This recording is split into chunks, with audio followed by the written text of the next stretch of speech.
The restaurant hums with quiet luxury, crystal chandeliers casting soft light, the clink of glasses like a whispered secret among the elite. I step inside, smoothing the hem of my dress, a simple black number I'd spent an hour choosing. Not designer, but elegant enough, I'd thought. My heels click against the polished marble floor, a sound swallowed by the murmur of wealth around me. I'm here for dinner with James's family. His mother, Eleanor, had insisted. A rare invitation. My stomach flutters not with excitement, but something heavier, something I can't name yet. At the podium, the maitre d', a man with a starched collar and a face carved from indifference, barely glances at me. "Reservation?" he asks, his voice clipped, eyes already drifting past me to the next guest. "Mary Thompson," I say, offering a small smile. "I'm with the Brooks party. They should already be here." He scans his list, lips thinning. I shift my weight, the air suddenly too warm. "I'm sorry, madam," he says, meeting my gaze with polite finality. "But there's no reservation under your name." I blink, momentarily thrown off. "That's impossible. I was invited. Check again. Brooks for 6? My voice holds steady, but my pulse doesn't. He does, with exaggerated patience, then shakes his head. "There's a reservation for 6 under Eleanor Brooks, but I'm afraid—" He trails off as if I'm not worth the rest of the sentence. The room tilts slightly, invited, yet not reserved. I feel the weight of curious eyes from nearby tables, sharp, fleeting glances that prick like needles. This isn't a mistake, it's a message, and I know exactly who sent it. Before I can respond, a sharp, familiar voice slices through the haze. "Oh, Mary!" Eleanor Brooks steps into view, a vision of calculated perfection. Platinum hair swept into an updo, a cream designer suit clinging to her like a second skin. Her lips curve into a smile that doesn't reach her eyes, dripping with amusement. "Did you really think I'd include you in tonight's dinner?" I turn, my breath catching. She's just a few feet away, standing like a queen holding court. Behind her, James sits at a table, draped in white linen, his shoulders hunched, gaze darting between us. He's 34, but looks younger in his mother's shadow, dark hair neatly combed, tie too tight. Beside him, Lauren, 29, smirks behind her wineglass, her auburn curls catching the light. Sophie, 27, whispers something to her sister, her delicate features twitching with suppressed laughter. The family, united in their tableau of privilege. "I don't understand," I say, keeping my voice calm despite the twist in my gut. Eleanor's smile widens, a predator savoring the moment. "Oh, sweetheart, I didn't think you'd actually come." She chuckles, a sound like breaking glass, as if I've done something adorably foolish. This is a family dinner. I feel my stomach twist, but I refuse to let it show. My hands stay steady at my sides, nails digging into my palms. "I'm James's wife," I say evenly. "That makes me family." Her eyes flicker, amused. "Does it?" She tilts her head, inspecting me like a specimen. James shifts in his seat, gripping his fork, but says nothing. Lauren snickers softly, a sound that grates against my spine. Sophie avoids my gaze, tracing the rim of her glass. The air thickens with judgment, heavy enough to choke on. Other guests notice now, heads turning, whispers rippling. I should have seen this coming. Eleanor spent years perfecting these little cuts, subtle reminders I don't belong. But tonight, she's sharpened the blade. And James, my husband, just sits there, silent as a statue. Eleanor steps closer, her perfume, a cloying floral, invading my space. "A place like this," she says, gesturing to the restaurant with a manicured hand. "Well, it's a bit out of your league, don't you think?" Her voice is light, almost playful, but the barb lands hard. "Maybe a budget restaurant suits you better? Something more familiar?" Lauren snickers again, louder this time, hiding it behind her wineglass. Sophie presses her lips together, eyes on the tablecloth. James's knuckles whiten around his fork, but still, he doesn't speak. His silence stings worse than Eleanor's words, years of it piling up in this single moment. I was invited, I repeat, my tone steady, though my chest tightens. By you. Eleanor laughs, a sound that echoes off the chandeliers. Oh, Mary, don't be dramatic. I mentioned it, yes, but I didn't think you'd take it so literally. She waves a hand, dismissing me. This is about us. Family. You understand. The word family lands like a slap. I've been married to James for 4 years, but in Eleanor's eyes, I'm still the girl from nowhere. No trust fund, no Ivy League degree, no lineage to match her old money pride. She's made that clear from the start. The backhanded comments about my simple tastes, the forgotten invitations to her galas, the empty smiles when she handed James lavish gifts and me nothing. But tonight's different. Tonight, she's orchestrated this, booked the table, left me off the list, dragged me here to stand exposed at the entrance like an unwanted guest. And she's enjoying it, her eyes glinting with triumph. The humiliation should burn. I should feel small, shrinking under the weight of her gaze and the room's attention. But instead, something inside me clicks. A spark, faint but growing. I've swallowed her venom for years, told myself it wasn't worth the fight, that I didn't want to fracture James's family. But this is a line crossed. I smile, slow and deliberate, watching Eleanor's expression falter for a split second. We'll see about that, I say softly, turning to the maitre d'. Would you be so kind as to ask the owner to come out? My voice is smooth, unshaken. Eleanor's laugh cuts the air again. Oh, please. Do you really think the owner of this place will come running for you? I meet her gaze evenly. Yes, because he knows me very well. And in that moment, I know she's about to learn something she'll never forget.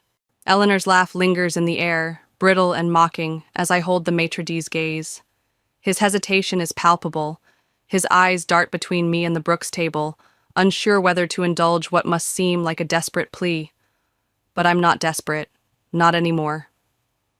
The spark inside me flares, steadying my voice as I repeat, please ask Robert Hayes to come out.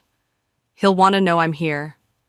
The maitre d' nods reluctantly, disappearing behind a velvet curtain, leaving me alone under Eleanor's scrutiny. She crosses her arms, her smirk unwavering. This is rich, she says, loud enough for nearby tables to hear. You think the owner of this establishment, one of the most exclusive in the city, will drop everything for you? Her tone is a blade, honed by years of looking down on me. James shifts uncomfortably, his fork clinking against his plate, but his silence is deafening. Lauren leans forward, smirking, while Sophie watches with wide, uncertain eyes.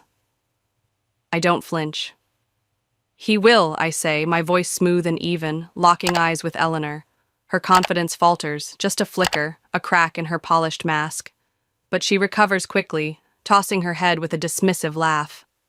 The other diners lean closer, their curiosity a palpable hum. I feel their stares, but they don't weigh me down now. They fuel me. Then the curtain parts, and Robert Hayes steps into view. Early 50s, salt and pepper hair, a tailored suit that exudes quiet power. He's the kind of man who commands a room without trying. His gaze finds me instantly, and a warm smile breaks across his face. Mary, he says, crossing the floor with purpose. Eleanor's smirk freezes. Lauren's glass nearly slips from her fingers. James's head snaps up, finally meeting my eyes. Robert, I greet, my own smile widening. It's been a while. His presence shifts the air. Eleanor's mockery suddenly feels small, brittle. She's spent years treating me like an outsider, but tonight she's escalated her game into outright humiliation, staging this dinner to cast me out. She thought she'd win. She thought wrong. Robert's eyes flicker to the Brooks table, then back to me, catching the tension in an instant. What brings you here tonight? He asks, his tone light, but laced with something deeper. I gesture toward Eleanor's table, casual as if it's nothing. Apparently, I wasn't included in the reservation. A bit of an oversight, wouldn't you say? Robert's eyes darken slightly, catching the unspoken edge in my words. He turns to Eleanor, his smile polite but unyielding. That won't do at all, he says, his voice smooth as polished steel. Eleanor scoffs, crossing her arms tighter, her rings glinting under the chandelier light. Oh, please, she says, her tone dripping with disdain.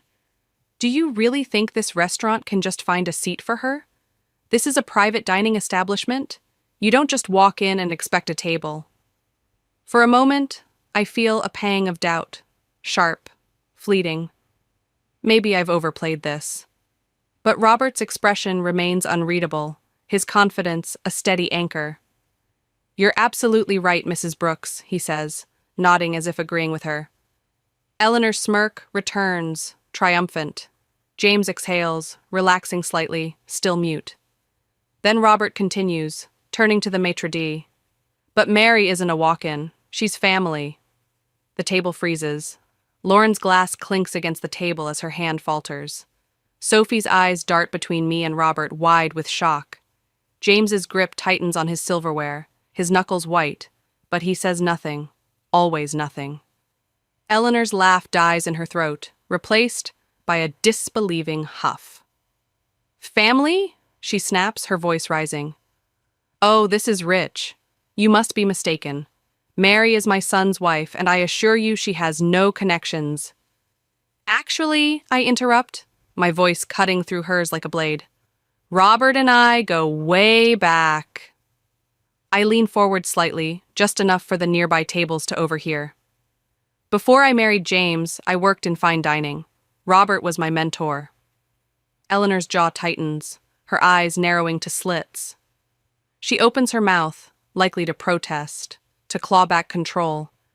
But Robert steps in, his smile warm but firm. Mary isn't just some former employee, he says, his tone calm, yet commanding. She trained under me when she was fresh out of culinary school. I taught her everything I know about hospitality and high-end service. She was one of the best students I ever had. A stunned silence settles over the table. Eleanor's face turns a shade of red I've never seen before, her composure cracking. Lauren and Sophie exchange wary glances, their amusement gone. James stares at his plate, as if it might swallow him whole. I turn to the maitre d', still hovering awkwardly at his podium. I assume Robert's word is good enough to find me a seat? He straightens instantly. Of course, Miss Mary. I'll have the staff prepare a place right away. A waiter hurries over, setting a chair next to James, with crisp efficiency. Eleanor's fingers curl into fists against the tablecloth, her nails digging in. She'd planned this night to humiliate me, to remind me I didn't belong. But now? Now she's realizing she doesn't know me at all. And I'm not finished. The waiter places a freshly polished silver plate in front of me, an elegant amuse-bouche following. Delicate, artfully arranged, a silent gift from Robert. I pick up my fork, savoring the moment as much as the dish. Eleanor's seething now, her breath sharp through her nose, but she's not the type to let defeat settle quietly. She takes a slow sip of her wine, setting the glass down with a force that rattles the table. Well, she says, forcing a tight smile, I suppose it's only natural that someone like you would know people in hospitality. I arch a brow, cutting into the dish with practiced ease. Hospitality? I echo, feigning curiosity. She waves a hand, her politeness a thin veneer over venom. You know, service, industries, waiting tables, kitchen work, not exactly the kind of careers we're accustomed to in this family. Her words hang in the air, meant to sting, to paint me as lesser despite Robert's backing. Lauren stiffens, her smirk gone. Sophie presses her lips together, avoiding my gaze. James reaches for his drink, still silent, still useless. I take a sip of wine, letting her barb linger before responding. You say that like it's a bad thing, I say, my voice light but edged. Eleanor's eyes flicker, annoyance, maybe surprise. She expected me to crumble, to shrink under her judgment, but I'm not that woman anymore. I simply meant, she continues, her tone saccharine, that it must have been quite an adjustment for you marrying into a family like ours. Her condescension is a familiar tune, one she's played since James slipped a ring on my finger. At our wedding, she forgot to invite my parents to the rehearsal dinner. Last Christmas, she gifted me a cookbook, simple recipes for the clueless wife, in front of a room full of her friends. Every time, James let it slide, and I told myself it wasn't worth the fight. But this is war. I set my glass down, meeting her gaze. An adjustment? I muse, my lips curving slightly. Not really. I've always known how to handle people who think they're above everyone else. Eleanor's smile falters, and for the first time I see her grip on this night slipping. Eleanor's nostrils flare, but she recovers, leaning forward with a mocking whisper. Tell me, darling, she says, her voice low enough to keep it between us. If you're so independent, so self-made, why is it that my son is the one paying for your lifestyle? Lauren gasps quietly, a hand to her mouth. Sophie shifts, uncomfortable. James flinches, his wine glass pausing halfway to his lips. Eleanor's smile sharpens. She thinks she's landed the killing blow, the insult to put me back in my place. I pause, letting her words settle, feeling the eyes of the table on me. James still won't look at me, his cowardice a weight I've carried too long. Then I laugh, not a small, embarrassed chuckle, a full, genuine laugh that echoes through the dining room. Eleanor's smirk falters, her brows knitting. I'm sorry, I say, still chuckling. Is something funny? She snaps, her voice tight. I place my napkin on the table, slow and deliberate. I just realized how truly out of touch you are, Eleanor. Her eyes narrow, but I don't stop. You think James supports me? I ask, arching a brow. That's adorable. Lauren makes a choking sound. Sophie's jaw drops slightly. James goes pale, his glass trembling. Eleanor's smile vanishes. What are you talking about? She demands, her voice a hiss. I sigh, almost pitying her. You still see James as your little boy, don't you? The provider, the man who rescued me from my lowly life.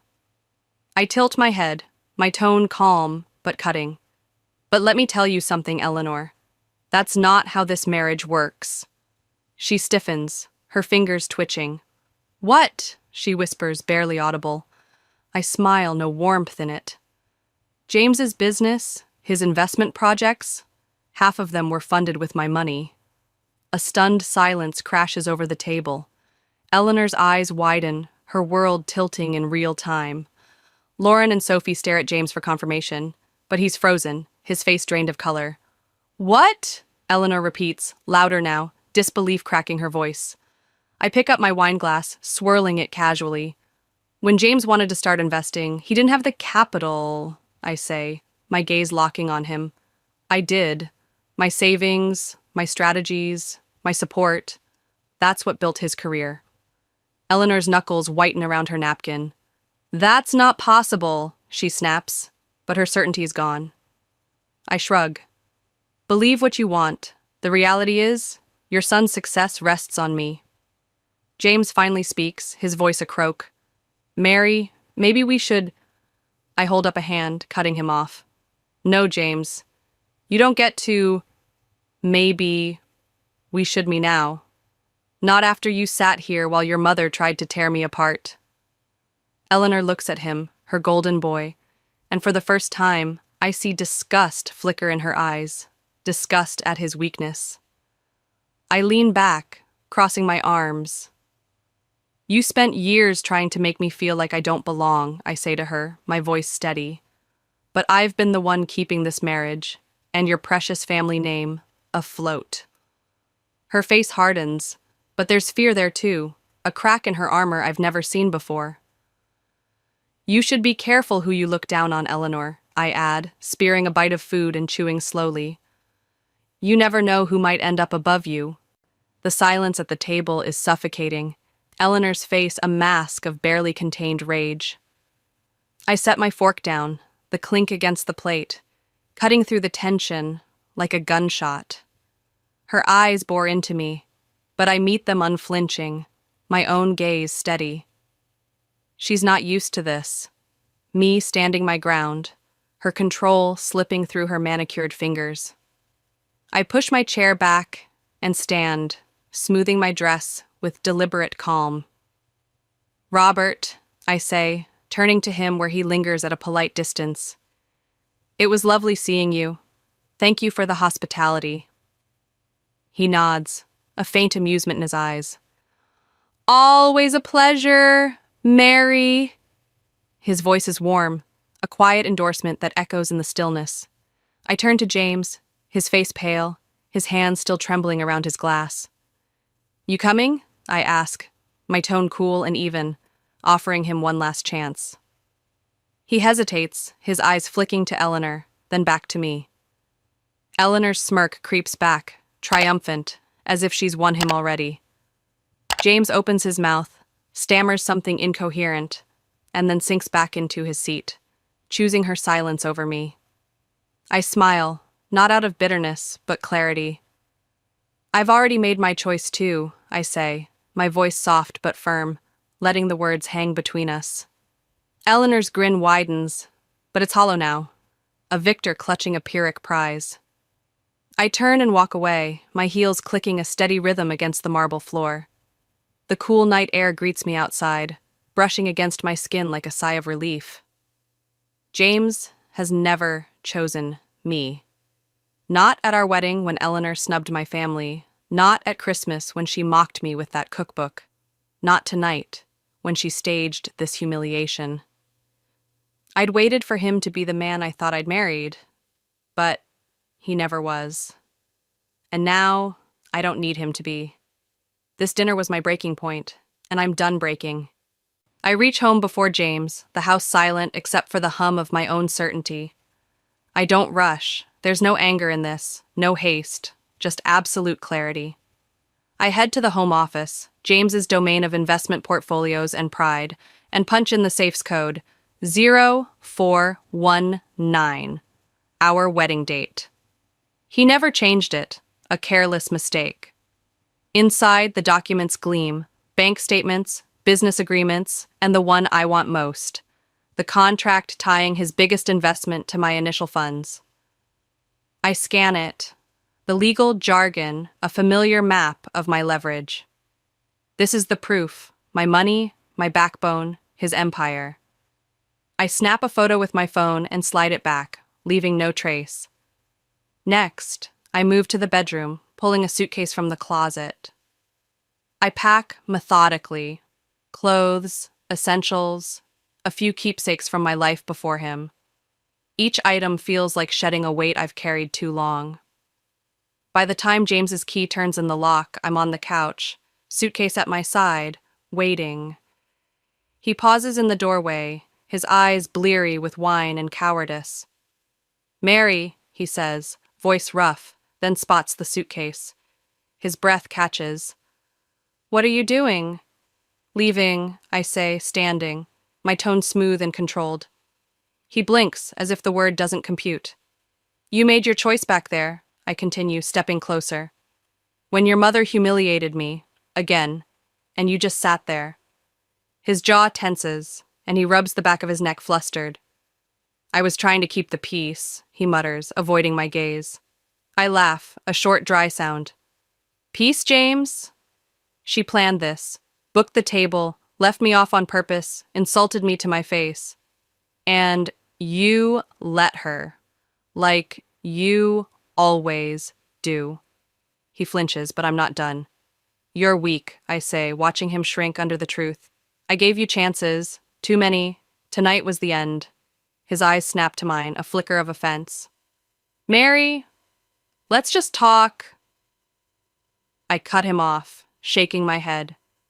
There's nothing left to talk about. I pick up my suitcase and brush past him, but he grabs the door frame, his voice darkening. "I'll fight you on this. If you think you're walking away with half of everything, you're mistaken. I turn, smiling softly. Oh, James, you really should read your contracts more carefully. Confusion creases his brow. What? I step closer, lowering my voice. You wouldn't have half of what you own without me. My money built your investments. And guess what? I have the paperwork to prove it. His face drains of color, realization hitting like a punch. I'll be staying at the penthouse, I add, adjusting my bag. The one you think you own. It's in my name. Always has been. His hands shake as I toss an envelope onto the counter. The ownership documents. A final blow. You can't, he starts, but I'm already out the door, leaving him with the wreckage of his assumptions. A month later, I sit in the penthouse, legs crossed, a glass of champagne in hand. The city skyline sparkles beyond the floor-to-ceiling windows, a silent witness to my freedom. Across from me, my attorney, a sharp woman in her 40s, slides the finalized divorce papers forward. It's official, she says, smiling. You're free. I exhale slowly, running my fingers over the thick paper. Free. The word settles in my chest, warm and solid. The past weeks were a storm. James stormed into meetings, demanded a better deal, threatened lawsuits. But my lawyers laid out the contracts, the proof of my 51% stake in his firm, and his fight collapsed. Eleanor called too, her voice a hiss of fury, accusing me of betrayal.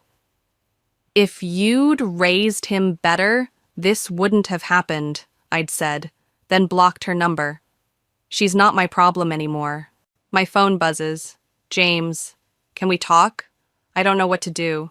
I smirk, sipping my champagne. For years, I waited for him to stand up, to fight for me the way I fought for him. But he never did. Now he needs me, and I don't need him at all. I type back, that's not my problem anymore, and block him too. The glass is cool against my lips as I take another sip, the bubbles sharp and bright. I chose myself this time, and that's the most powerful thing I've ever done. The skyline stretches before me, endless. Mine.